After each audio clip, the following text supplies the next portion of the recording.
Jadi ketika seseorang menertawakan healing-healingan itu, sebenarnya yang mereka tertawakan adalah keberanian manusia untuk bertemu dirinya sendiri.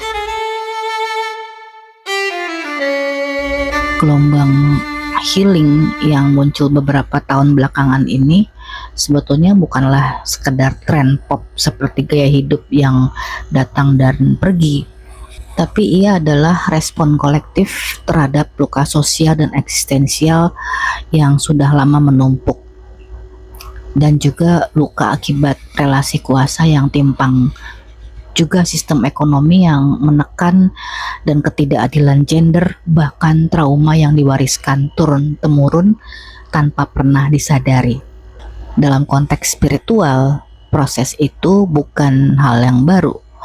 Ia sudah ada sejak ribuan tahun lamanya dalam bentuk meditasi, kontemplasi, tapa, doa, atau perenungan sunyi.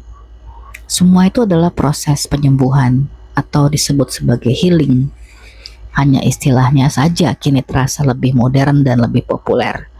Tapi esensinya tetap sama, pulang ke dalam diri. Lalu ada hal lain yang juga menarik sebetulnya. Beberapa waktu yang lalu, seorang psikolog menulis panjang di media sosial yang mengatakan bahwa kini terlalu banyak orang berbicara tentang psikologi tanpa latar belakang ilmu psikologi dan hanya berdasarkan pengalaman pribadi saja. Dari satu sisi, ini benar, memang ada batas etika yang perlu dijaga. Misalnya seperti memberi diagnosis atau terapi klinis yang tanpa lisensi itu tentu tidak boleh atau tidak semestinya dilakukan. Tapi di sisi lain, bicara tentang jiwa, tentang emosi, tentang pengalaman batin tidak bisa dimonopoli oleh disiplin apapun, karena jiwa itu sudah ada sejak manusia dilahirkan, sejak manusia hidup di bumi ini.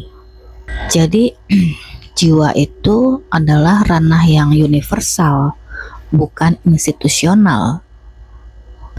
Jadi ia bisa dibicarakan oleh penyair, filsuf, rohaniawan, bahkan oleh orang yang pernah terluka dan sedang belajar memahami makna di balik lukanya.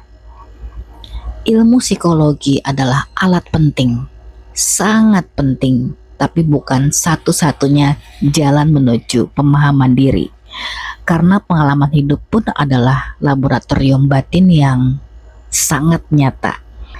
Banyak kebijaksanaan lahir bukan dari buku, bukan dari sekolah, tapi dari perjalanan, dari rasa kehilangan, dari kegagalan, dari patah, lalu bisa tumbuh kembali.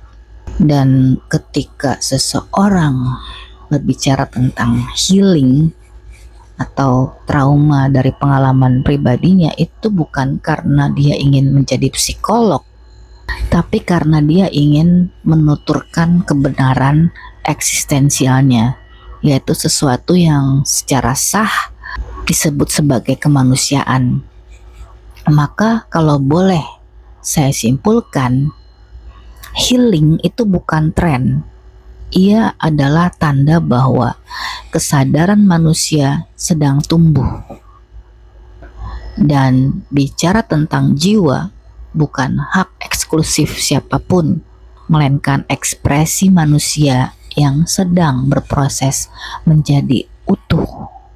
Saya juga mau disclaimer, saya bukan psikolog, hanya seorang pejalan batin yang selama lebih dari 10 tahun belajar tentang kesadaran bersama banyak jiwa, termasuk diri saya sendiri.